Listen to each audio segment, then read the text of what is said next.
cat you're saying? I guess it's the therapy cat. The cats are just there. It's a real nice place. It's clean. And Okay. yeah, other places are not so nice. The people aren't so nice, but this place is really nice and they have cats. It's always an Okay. additional added benefit to like a nursing home like that. Yeah, definitely. Okay, so I'm gonna start for where we left off here, if I can. Geez. Okay. Can you see that? Yeah. Okay. Uh, does it zoom in or is this the max? This is pretty much the max on this. Okay. Yeah, I just have to move my finger, use my finger to move it. Uh, yeah, that's fine. It'll work out. Okay. Yep.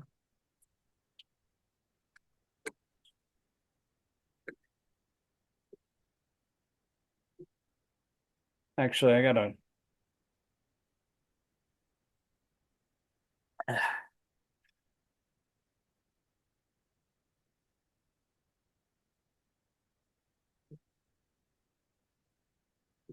All right. So I'm gonna read the first two paragraphs. Well, actually, yeah, and then you can read the third paragraph, and then I'll read the Sanskrit after that. Okay. As Cool. as we were talking about before, this is the first text, the first verse in this Nectar of Devotion is talking about how to control the urges of the mind, belly, and genitals. And Mm. so Rupa Goswami is instructing how to do that. And he's talked about the belly, mind, and genitals. And now he's saying when one is fully practiced in the methods of Krishna conscious control, he can become qualified to be a bona fide spiritual master. In his Anavarti explanation of Upadeśāmṛta, Srila Bhaktisiddhanta Saraswati Thakur writes that our material identification creates three kinds of urges: the urge to speak, the urge or demands of the mind, and the demands of the body. When a living entity falls victim to these three types of urges, his life becomes inauspicious. One who practices resisting these demands or urges is called a tapasvi, or one who practices austerities. By such tapasya, one can overcome victimization of the material energy, the external potency of the Supreme Personality of Godhead. Go ahead and read the paragraph there. All right. When we refer to the urge to speak, we refer to useless talking such as that of the impersonal Maya Vedi, Mayavadi. Mayavadi philosophers, or of persons engaged in fruitive activities, technically called karma kand, or of materialistic people who simply want to enjoy life without restriction. All such talks or literatures are practical exhibitions of the urge to speak. Um, Many people are talking nonsensically and writing volumes of useless books. And this is the result of the urge to speak. To counteract this tendency, we have to divert our talking onto the subject of Krishna. This is explained in Srimad Bhagavatam, Canto 1, Chapter 5, verses 10 through 11. Niyad vachas chitra padam hare yasho jagat pavitram pragranita karichit tad vaya samtirtam ushanti manasa nayatra hamsa niramanti usikshaya. Quote, Those words which do not describe the glories of the Lord, who alone can sanctify the atmosphere of the whole universe, are considered by saintly persons to be like unto a place of pilgrimage for crows. Since the all-perfect persons are inhabitants of the transcendental abode, they do not derive any pleasure there. End quote. I'll read the Sanskrit again. Uh, Tadvag vishargo janatanga viplavo asmin pratishlokam abhavati api. Nirmani anantasya yasho nikintantaniyat Srivanti Srinati Gayanti Gananti Sadhava. Go ahead. on the other hand, No, those words. whoops, those words which do not describe the glories of the Lord, who alone can sanctify the Oh, I'm atmosphere. sorry. Yeah, it was the next one. I put it up there, so it's on the. Oh, I'll put it up here. On the other okay. hand, On the other hand, that literature which is full of descriptions of the transcendental glories of the name, fame, forms, pastimes, etc., of the unlimited Supreme Lord is a different creation, full of transcendental words directed towards bringing a revolution in the impious lives of this world's misdirected civilization. Such transcendental literatures, even though imperfectly composed, are heard, sung, and accepted by purified men who are thoroughly honest. You want me to keep reading? yeah. Okay. The conclusion is that only when we talk about devotional service to the Supreme Personality of Godhead can we refrain from useless, nonsensical talk. We should always endeavor to use our speaking powers solely for the purpose of realizing Krishna consciousness.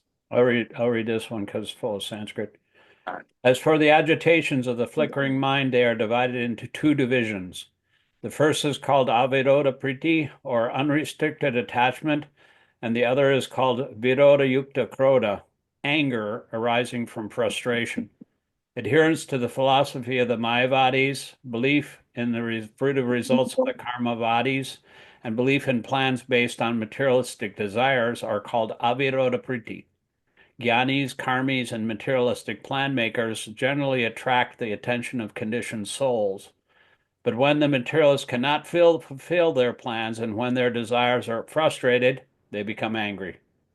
Frustration of material desires produces anger. Okay, read this next paragraph here. Similarly, Alrighty, one sec. Similarly,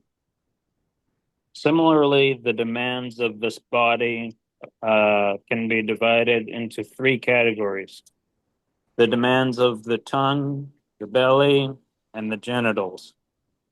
One may observe that these three senses are physically situated in a straight line as far as the body is concerned, and that the bodily demands begin with the tongue. If one can refrain the demands of the tongue by limiting its activities to the eating of prasad, the urges of the belly and genitals can automatically be controlled. In this connection, Srila Bhakti Vinoda Thakur says, I'll read it. uh, Sharira vijajal jatende. This is a prayer that they say before everybody takes prasad every day. Sarira vijajal jatendriyate kal. Jive file visaya sagare jarmaje divayati jabamoy sadormati tageji takatina samsade Krishna Bharadaya mais karibari jivaja swaprasadana dila by Sayanamrita kal Radha Krishna gunagao Premida kal Chaitanya Nitai. You know, I one time I was like a neophyte devotee and I went home and I was taking dinner with my family and I Mm-hmm. decided to read or I decided to recite this verse as a prayer before the eating. Yeah. And so I was reciting the English, but this is the what I said in front of my family, and they didn't understand. They said, I said, "Oh Lord, this material body is a lump of ignorance, and the senses are a network of paths leading to death." And my mother said, "Okay, that's enough, Scott." Yeah. What? Sorry. What did your mother say She again? said, That's "Okay, enough. that's enough, Scott." Yeah. I Yeah, I mean, you start a prayer, blessing your food and say that this yeah. material body is a lump of ignorance and the senses are networks of paths leading to death. That's not very enlivening to materialists. But anyway, somehow or other, we've fallen into the ocean of material sense enjoyment. And if I would have been a little bit more advanced, I could have continued and explained it. But because I didn't know how to explain things, according to the Shastra, uh, I just let it go. Somehow Yeah. or other, we've let Thanks. fall into this ocean of material sense enjoyment, and all the senses, the tongue is most voracious and uncontrollable. Very difficult to conquer the tongue in this world. But you, dear Krishna, are very kind to us. You sent us this nice prasad to help us conquer the tongue. Therefore, let us take this prasad to our full satisfaction and glorify your lordship, Sri Sri Radha and Krishna, and in love call for the help of Lord Chaitanya and Prabhu Nityananda. Okay, you can read the next paragraph. All right. There are, yeah, there are six kinds of tastes. And if one is agitated by any one of them, he becomes controlled by the urges of the tongue. Some persons are attracted to the eating of meat, fish, crabs, egg, and other things produced by semen and blood and eaten in the form of dead bodies. Others are attracted by eating vegetables, creepers, spinach, or milk um, products, but all for the satisfaction of the tongue's demands. Such eating for sense gratification, including the use of extra quantities of spices like chili and tamarind, is given to is to be given up by Krishna conscious people. The use of pan haritaki What's haritaki? ha You know what that is? Haritaki? I've never heard of that. no hari means Lord. I'm good. And then Let me look it up. yep. Oh, okay. It's a well-known use. Oh, anyway. Uh, okay, go ahead. Yep. Betel nuts. Betel nuts, various spices used in pan making, tobacco, LSD, marijuana, opium, liquor, coffee, and tea is indulged and to fulfill illicit demands. If we can practice accepting only remnants of food,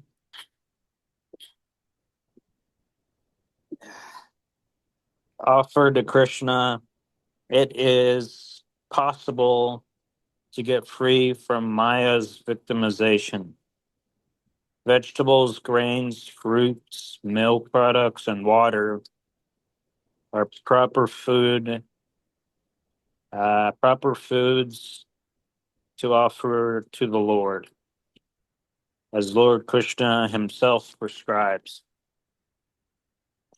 However, if one accepts prasad only because of its palatable taste and thus eats too much, he also falls prey to try, trying to satisfy the demands of the tongue. Sri Chaitanya Mahaprabhu taught us to avoid very palatable dishes even while eating prasad. If we offer palatable dishes to the deity with the intention of eating such nice food, we are involved in trying to satisfy the demands of the tongue. If we accept the invitation of a rich man with the idea of receiving palatable food, we are also trying to satisfy the demands of the tongue. And Chaitanya Chari Amrat Antya, it is stated. Okay. So I'll tell you two stories about that. You know, Yeah. Chaitanya Mahaprabhu, he was very renounced. And but his followers, like the Goswāmīs, the Rūpa Gosvāmī wrote this book, but Mhm. Raghunath Das Goswami was even extremely more renounced, and he wouldn't even take prasad by begging. So he would, you know, how he would take prasad, he would take the remnants of food that was thrown out by the pujaris in the temple and given to the cows. And only the stuff that the cows wouldn't eat that was too moldy, he would take Mhm. that, wash it off, and eat it. And so Lord Chaitanya came to him one time and I said, I hear you are eating very palatable, very delicious food.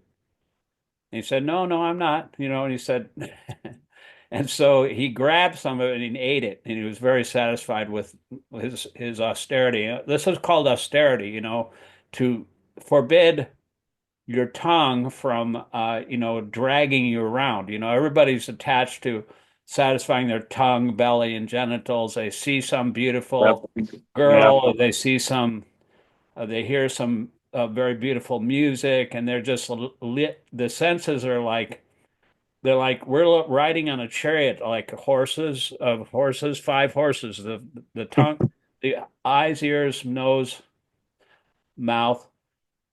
All these things are like five horses, the five senses, and Ah. we're like the guy that's on the passenger in the chariot. And if you don't control those senses, then then you're just going to be, it's very dangerous. Yeah. You'd end up in a wreck. So we have to control this horse of the senses. And if we can eat very palatable foods, we'll be satisfied, but we can't do it just for our own satisfaction. We have to do it, offer it to Krishna, and honor it by accepting the remnants of food, which is, it's called prasadam because prasadam means mercy. It's Krishna's mercy to help us maintain ourselves, and we should offer it back to Krishna because he's given us this nice food just to, you know, help us maintain our bodies, and also we should just for our maintenance. And so we should give him respects and prepare it nicely for him, and then we accept the remnants of those food. So then Prabhuji, I have a it becomes an offering because, you know, that's reciprocal. You know, devotees also, they accept prasad and they offer prasad to each other. That's why we have these feasts. And so when we accepting prasad, that's one of the loving exchanges of devotees. yeah. So that's Yeah. Prabhuji, I have some questions from the sure. traffic. Um, it said others are attracted by eating vegetables, creepers. What are creepers? You know, like I don't know, probably you know, like zucchinis or pumpkins or squash or something like that. Ah, okay. And Maybe then, that's like, like these are like mode of goodness things, vegetables, creepers, spinach, or milk products. But see, there, if you just use that, if you eat that food just to satisfy your tongue, it's also, if you don't offer it to Krishna and use it as a, see, everything that you do should be done as an offering to Krishna. Krishna says in the ninth chapter, he says, Yat kroshi yat ashnasi yat johosi dadasi yat tapasesi konteya tat krushva madarpanam. All that you do, all that you eat, all that you offer or give away, as well as all austerities you may perform, should be done as an offering unto me. So oh what yeah, and then, that whatever you do, whatever you're working, whenever you're driving, whatever you're talking, it should be done as an offering. Whenever we're eating, whenever we're refraining from eating, all these things, like we're trying to control our senses. This is a form of tapasya, which is actually the austerity is the uh, um, is the riches of the Brahmana, because then they become Krishna conscious. There are two paths. The one path is to the path of sense enjoyment, and the other path is the path of renunciation. Mhm. Renunciation leads to, it says in the Gita that if you try to satisfy your senses, it might be nectar in the beginning, but it's poison in the end. You eat too much ice cream, and it might be very good in the beginning, but then you get a tummy ache. uh, If you control your senses, then you become self-realized because you can think of Krishna and your senses are controlled. See, that's the whole idea of this chapter here is to control the senses so that we can concentrate our mind on offering everything to Krishna and serving Krishna at every moment. So let me go on here. and then also, what is pan making? That's like, that's what you cook in a pan, right? Or Oh something. no, pan is Krishna actually used to. All the people in India, a lot of people eat pan. They roll it up into spices. It's a kind of and then they spit it out. It's kind of like chewing tobacco, but it's got a Wow. stimulant. It's Wow. actually kind of like caffeine. It has some kind of caffeine in it, and then Mm. they spit it on the ground and it's red. So you see in India, you'll see like all kinds of red splotches on the ground. That's from people chewing pan and spitting it out. Oh, wow. So, but that, people sometimes their teeth are red because they chew that pan. It's a kind of a reddish spice that is actually a stimulant. And so that's not recommended either. Anything that's used for the gratification of your senses, apart from serving Krishna, is restricted, because then if you're only interested in satisfying the urges of your tongue, belly, and genitals, how can you think of Krishna? Krishna has we have to, instead of serving our own senses, we have to try to serve Krishna's senses, and then we'll be happy, because that's called selfless service. Oh, We yes. we don't want to serve Uh, our own senses. We serve Krishna's senses. And when a servant serves the master and the master is happy, the servant is also happy. So by satisfying Krishna and surrendering to him and giving him what he wants, then we'll become happy automatically, because he's the soul of our souls. And when the very soul of our soul is satisfied, we become satisfied automatically, because we're so connected with Krishna. That means we're in harmony with everything in our body and mind, and we're in perfect um, position. Our constitutional position is servant of Krishna. That's called Dharma. Dharma means we're all its servants of Krishna, and that's the intrinsic nature of who we are. oh, yeah. And This body, we're not righteousness, the right? mind, we're not the servant of our senses. We're not, the senses are temporary, and whatever pleasure we get from, it's just like a drop in the water, a drop of water in the desert. You might be walking in the desert and be very thirsty, and everybody's trying to satisfy their senses by getting some pleasure. But any kind of sense gratification we have is just like a drop of water. What we want is an entire ocean. We want to dive deeply into the ocean and drink as much as we want. And so that's Krishna consciousness. If we satisfy Krishna's senses, Krishna's eternal and he's unlimited.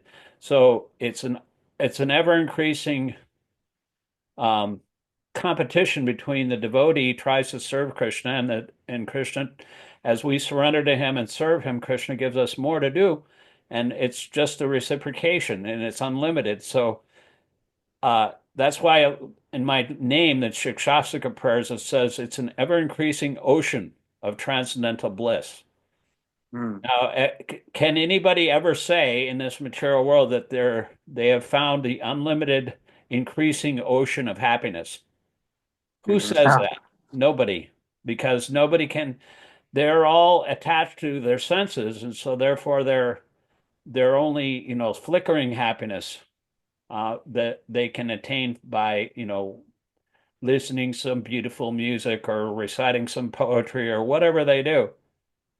It's only temporary and it's not really satisfying the soul. What satisfies the soul is our surrender and service to Krishna, and that is the only thing that will make us happy. Everything else will not make us happy. And then one last question. So it's basically like eating the food as a offering to Krishna with bhakti, Mhm. loving devotion, and we're not trying to eat it for the pleasure of the taste of it or No, I something. mean, we can enjoy the food after it's been offered, but we should know that this food is coming from Krishna. Ah, It's nice prasadam to help us realize Krishna is so benevolent. He's giving us all this nice prasadam so we can remember him. So when we offer it to him and when he gives it back to us, he gives us a special taste because he himself tastes it. uh, I think that's inconceivable. But when we offer to Krishna, he can taste with his eyes. He can do any of these things with any of his senses. He can taste food with his ears. He can taste with his mind. He has so many, he's unlimited. Every single one of his senses is absolute, which means it can do any of the senses, his other senses. So yeah. don't think he doesn't taste it. And when you taste prasadam, you know it's different from ordinary food because it tastes so much better. It's become blessed. It's actually become non-different from Krishna. Whatever becomes offered to Krishna, it becomes a spiritual thing.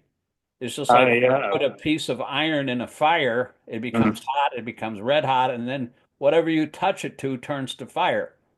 So when you offer everything to Krishna and do whatever you do in Krishna's service, then it becomes spiritualized. You can spiritualize the whole material world. That's what devotees are trying to do. They try to offer everything to Krishna and engage everyone in Krishna's service. And you can do that with your family, with your community, with the world. And Prabhupada um, gave us these teachings so that we can implement Lord Chaitanya's message. His message is you just try to instruct everyone that you see in Krishna's instructions in the Bhagavad Gita and Srimad Bhagavatam, and in this way become a spiritual master and try to liberate everyone in the land. Lord Chaitanya wanted that everyone be liberated by hearing from Krishna because these teachings are all there. They're not our teachings. We don't have to learn anything. These are coming from the spiritual world, and they'll gradually lead us step by step to Krishna's lotus feet in the spiritual world.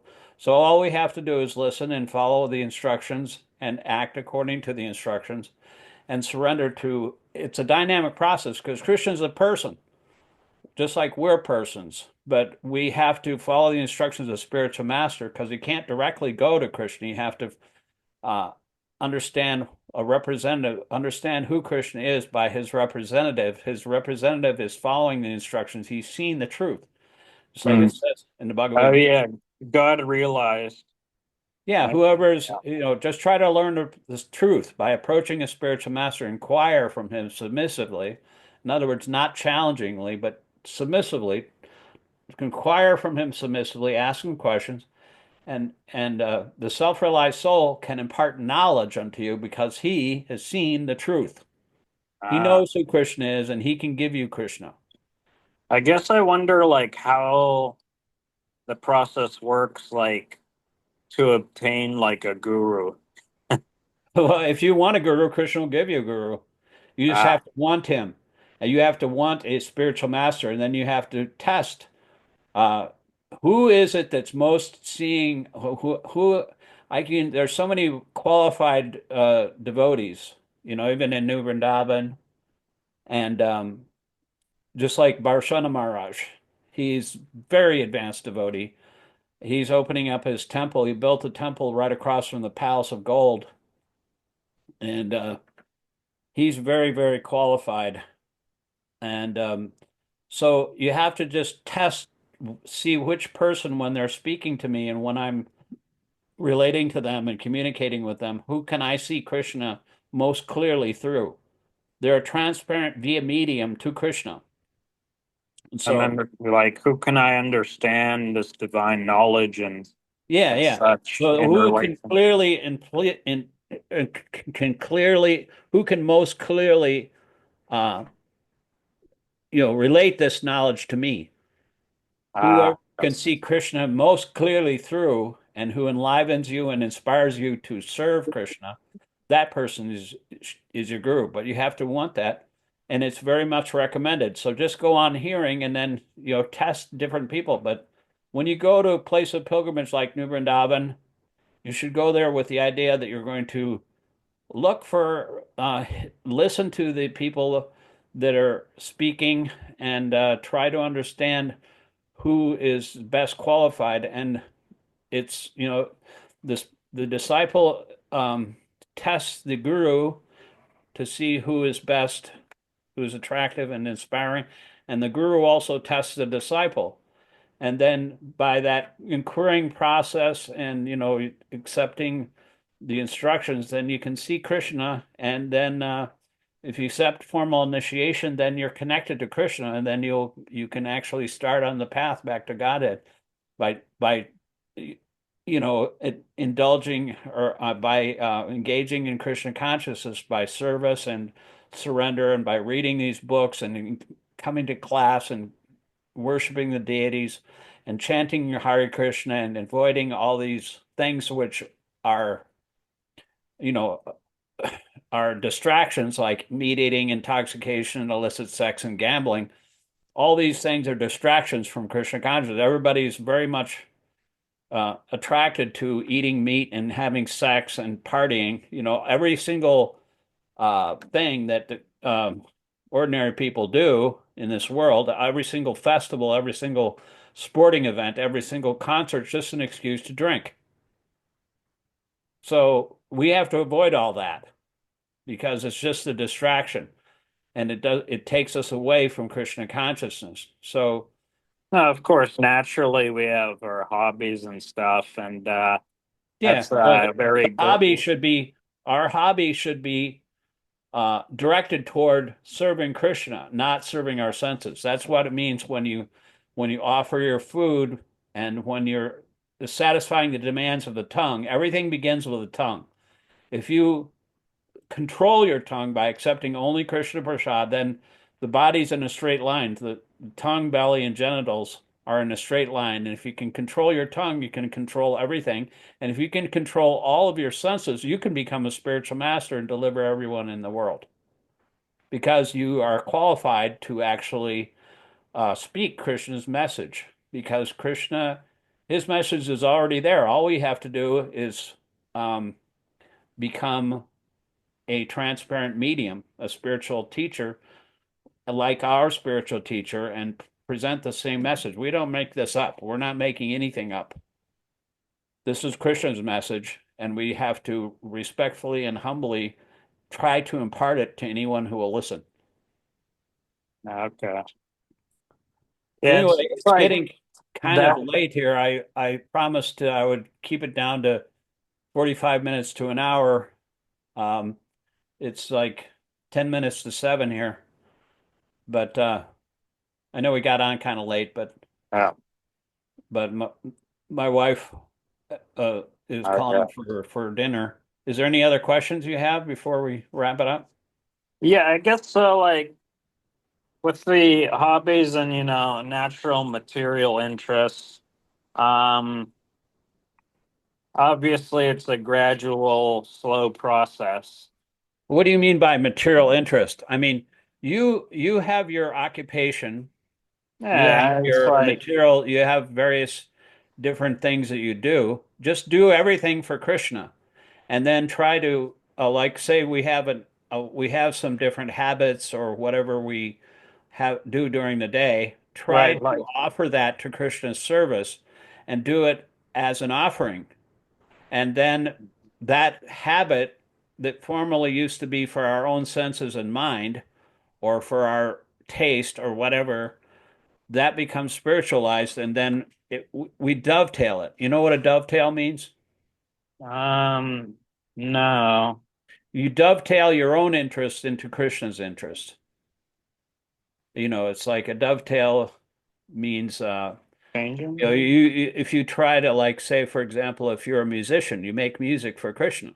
Like all the greatest musicians, like Johann Sebastian Bach, the only thing he wrote was about glorification of God. And so that can be done with anything, any kind of occupation, any kind of. But if that occupation doesn't lead you to actually develop your attraction to Krishna's message is all important. And if you're not attracted to Krishna's message, everything you do, all of your hobbies or your or your daily routine, if it doesn't lead you to attracting your mind and senses to Krishna's service, then it's a useless waste of time. And you're just wasting your life, because the only thing that's valuable is Krishna's message. We have to keep on remembering that. And whenever our mind and senses become deviated from that path, we have to bring it back under the control of Krishna's message. His message is there, and it's in the mantra, the Hare Krishna mantra. It will lead us back to Krishna, because Krishna is non different from his name. So if we chant Hare Krishna all day, Kirtaniya Sadahari, that means you can chant Hare Krishna constantly.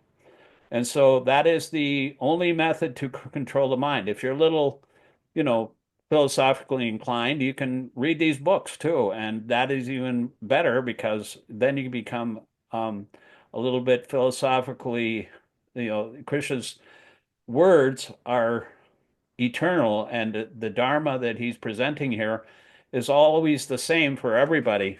And he can deal with everybody on a person to person basis, and treat everyone um, according to their position, and gradually elevate them to the pure spiritual realm. But we have to start the process by dovetailing all our activities in the service of God, under the direction of a spiritual master in the scriptures.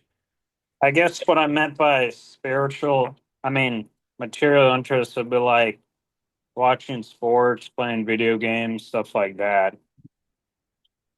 Well, yeah, I mean, you I do mean, these things to unwind or whatever. yeah, But yeah. you can try to just remember Krishna when you're doing those things. I mean, Ah, Krishna played okay. sports too.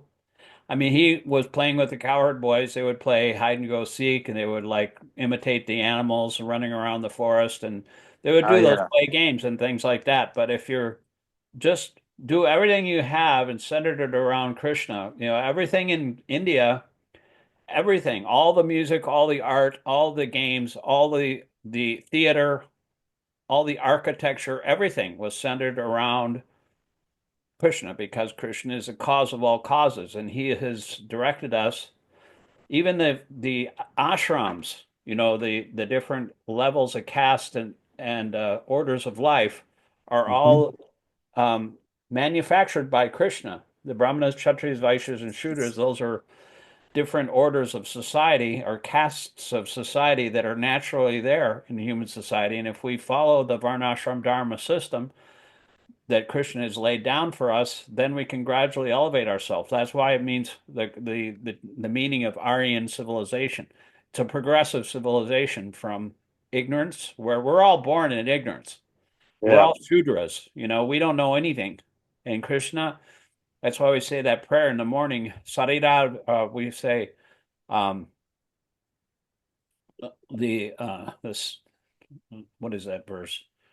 I was born in the darkest ignorance, but my spiritual master has opened my eyes with a torch of knowledge from respectful obeisance to my spiritual master. So we have to find a spiritual master and just follow his instructions, and then Krishna, he will direct us to Krishna. So that's very, very important. It's one of the most important things you can think of. So you should think about getting a spiritual master. Okay. Anyway, thank you very much. It's almost 8 o'clock now. So Yeah, I know, Prabhuji, I want to get back to doing japa. I yeah, I you do that as much as you can. And even when you're walking around or petting your kitties, just chant in your mind. Even though you might not be able to do it out loud, you can still chant in your mind and oh yeah. hear the mantra. Krishna is not different from his mantra, and you can tell when Krishna is there, he's directing. You feel a little happiness, when you're chanting that mantra because Krishna's always there.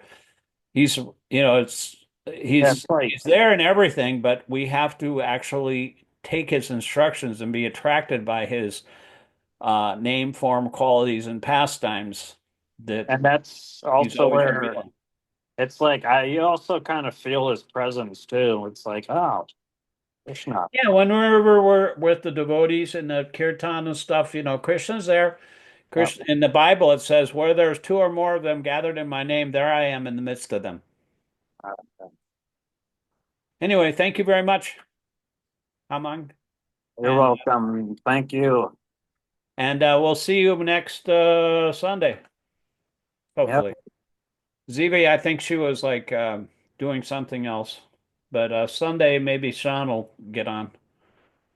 We missed them last Sunday because I was like engaged and they have a big they had a big thing going on there. And there's next Sunday, there's also something going on. It's Nishingadev's appearance day. I went to New Vrindavan. See this little thing here on my well, let me stop this sharing here. See this little medallion? That's Nishingadev. Oh. And so I bought that when I was in New Vrindavan. They have a Nishingadev festival in New Vrindavan next Sunday. Next Sunday in New Vrindavan and next Sunday in Mars at Shama Sundar's place. So you can go to either one. I don't know if I'm going to be engaged in driving people here and there, but there's a lot of people coming in because from Wednesday to Sunday, there's going to be a Holy Name Immersion festival. I mean, if you're not busy, you can go there and check it out because that's very popular. Satchidananda Swami is doing the Holy Name Immersion, which is just kind of like a seminar on the Holy Name every day. That's for 4 days: Wednesday, Thursday, Friday. Oh no, Thursday, Friday, Saturday, and Sunday. No, where is this? New Like, Vrindavan. New and Oh, but down. that's not next week. It's the week after that. Okay. Yeah, I know ZV, she talked about, she's like, yeah, now with like this new car, I can take people to New Vrindavan. And I'm like, yeah, I want to go. Yeah, And yeah, you should check it out. I mean, there's so many advanced devotees there. They're going to open up that temple that Varshana has been working on for years. It was kind of delayed because of COVID, is but it the Palace of Gold? it's right across the street from the palace. It's up on the hill there. It's called the So, Radha Gopinath Temple, and it's almost finished. so we have the temple and then the Palace of Gold, or is the Palace of Palace of Gold the Gold temple? is like on the top of the hill there. Across the street from the Palace of Gold, they're under construction there. It's almost finished. It's painted. They painted the outside of it, the dome. It's a smaller dome temple, like the traditional Indian Okay. temples. That's across the street from the palace, and that is his temple, Radha Gopinath Temple. And that should be opening this summer sometime. I don't know when. But And that's going to Palace be a of, big deal. yeah. That'll be a big deal. You should try to go to that festival whenever it happens. I'll let you know. All right, yep. And that Okay, palace thank you, of Prabhuji. gold is the ISKCON temple. What's that? The palace of gold the ISKCON temple? Palace of Gold is it was built as actually a home for Srila Prabhupada. He wanted to write books. He wanted to finish the Bhagavatam, and so they started building him a house in like 1975, and it became fancier and fancier. And then he passed away before it was completed, and then it became like what they call a Pushpa Samadhi, like a memorial for Oh. Srila Prabhupada, and they made it really fancy. And now it's a place of pilgrimage. You know, it's a memorial to Prabhupada. He's there on the altar. It was originally for his home, though, and it was actually toward his specification. He was a short man. He wasn't very tall.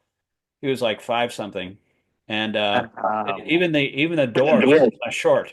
If you go in through the door, the main doors, they're not really that tall. So if you're 6 foot, you're going to bang your head on the door. and I think I remember yeah, I know my mom said, it might have been both my mom and dad, but she was like, yeah, I saw Prabhupada. I was like, did you talk to him? She's like, yeah, a little bit.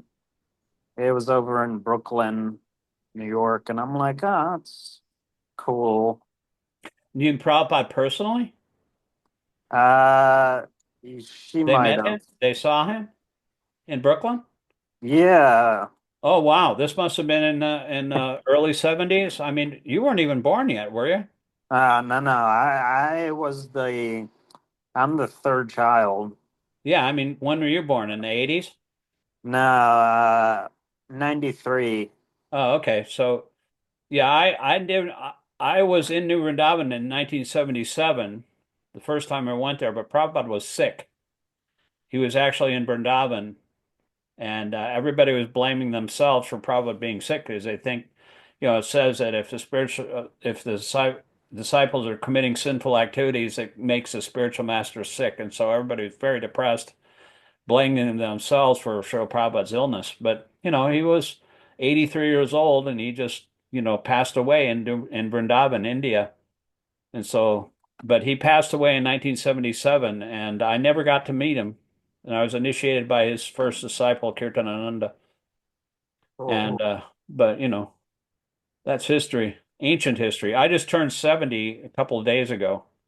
So I'm like a septuagenarian, semi-retired Uber driver now. I'm like a fossil, and the fossil's about ready to go extinct.